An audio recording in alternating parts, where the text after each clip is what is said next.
สบายดีวันนี้จะสองเลยซ่าโอ้ยวันนี้เนาะเอากันซิไปใส่สบู่เนาะการระยะทางกัน220 กิโลเลยอุ้ยอย่างเงี้ยนี่เดินรวมทีม จะพาดู ป่าใหญ่เหรอเป็นยังไง พอค้าง ดูดิ พร้อมอย่างเลย วิ่งอย่างหลานเนาะเจอกันตามทางเหมือนกับคุณเลย3 2 1ไป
ไปข้ามพุ่นอ่ะ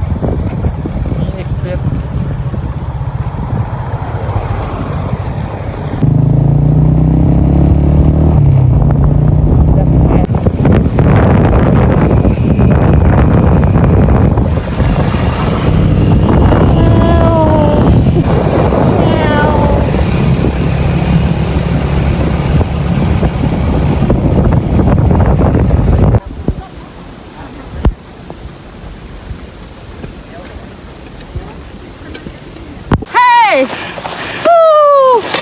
คนของเราโอเกือบ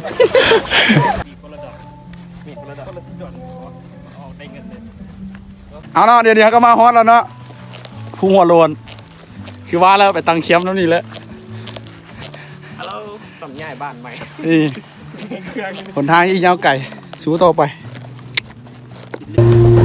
ความนักเนี่ยโคต่างเลยว่ะ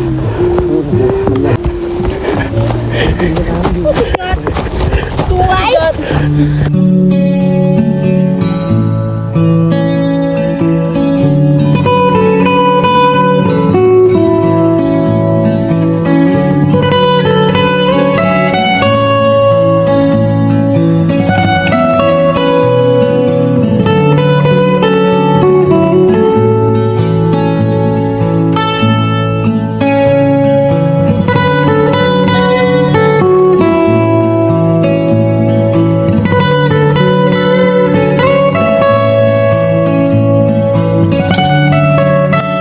เป็นยังเสือ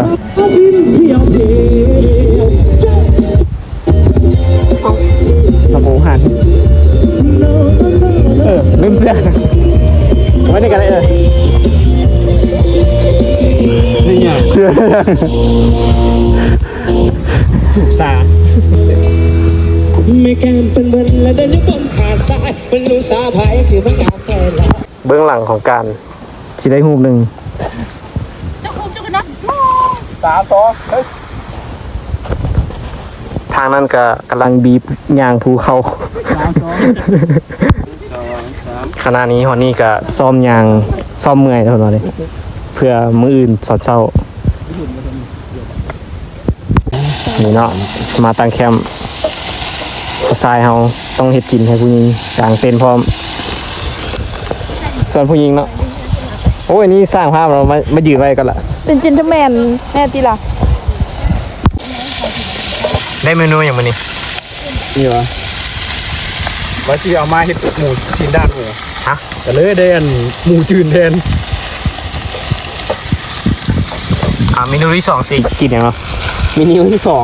2รอดตายโจ๊ก ง่ายๆย่างมากระสิตายแล้ว แล้วพอ เมนูที่3เซฟลิตจะให้จังไง เป็นเครื่องดื่มเมนูที่3ที่ เครื่องดื่ม เอาบาลิเนี่ยเขาเลยบาลิต้า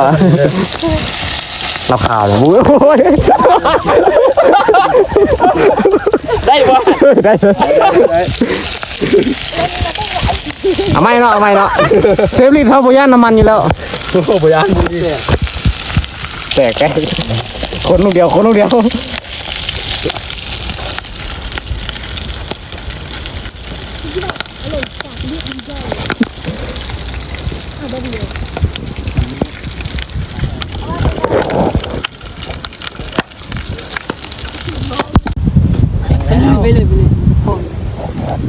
เองสวัสดีโอ้เย็นดาวไอ้นอน เดินพร้อมกันมาเด้อกินเขาเอา เอาไม่สั่นเอาไหม ไม่ แล้ว1 2 3พร้อมๆกันมาเด้อกินเขาแล้วเราที่สุด โน่นะวันน่ะ ไป คนมงดต้องเตะต้น5 6 2คนจงใส่สาวคนจงเวลาคนมองเรา นั่นนี่ตัว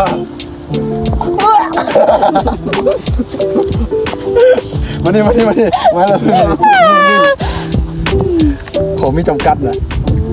ยังเหลือได้นี่เหลือครึ่งนึงกูน่ะดิเป็นยังไงนี่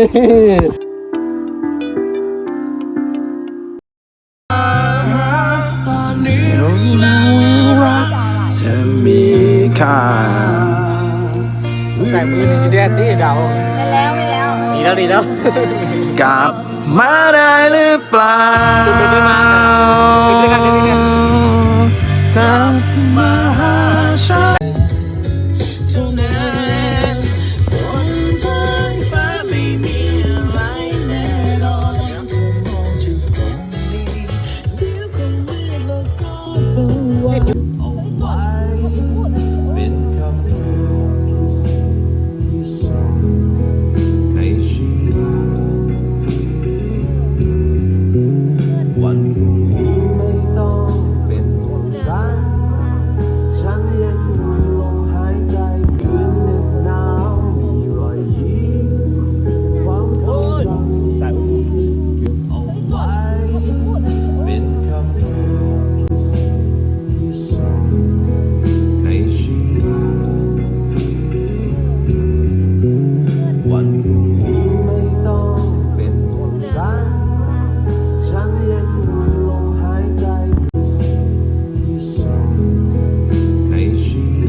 ยังอยู่ยังไงเดี๋ยวว่าเก็บเป็นแบบ เตะตัวเข่าได้ดิไม่ดีด้วย เอามีมาใส่ไหม เอานี่ เอาซ่อมขึ้นมาแล้วสดเลยก่อน เป็นยังกินมีแห้งเหรอ กูมีน้ำ จุ๊บ หมดแล้ว แกดเบิร์ด มันแม่ แกดเบิร์ดบ้านเลยวะ กินมีแห้ง ขอเทียบกับคนนี้ จะมีโจ๊กมันกับบ้านกันเนี่ย ใครอะไรเนี่ย เบิ่งไหมกินมีกันเลย เห็ดบังแดดดู เบิ่งมี แล้วมันทายของตีเลย ดูต้นสาดของเฮาอย่างดี ยืดเจาะเลยดิแล้วเร็วมาก สายตาเป็นมุกเสือ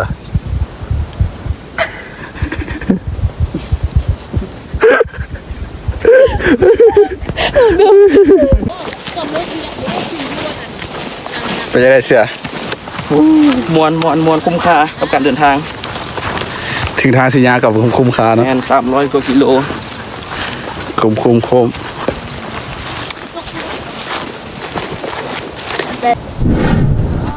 เอาคลิปนี้ก็บ่มีอย่างไรเนาะก็มีแต่ฝากกดไลค์กดแชร์กด Subscribe ให้แน่ก็ท้าที่ตามต่อไปว่าคลิปหน้าเขาจะไปใส่ไปครับได้ I got my head out the sunroof. I'm blasting our favorite tunes. I only got one thing on my mind. You got me stuck on the thought of you. You're making me feel brand new. ผู้ใดมากับฝากแน่มาผู้หัวโลนนะก็มานอนพักแล้วก็เมียงข้อเมียนเครือเมียนเก็บขี้ยอกขี้เนื้อกลับลงไปแน่ You got me dancing.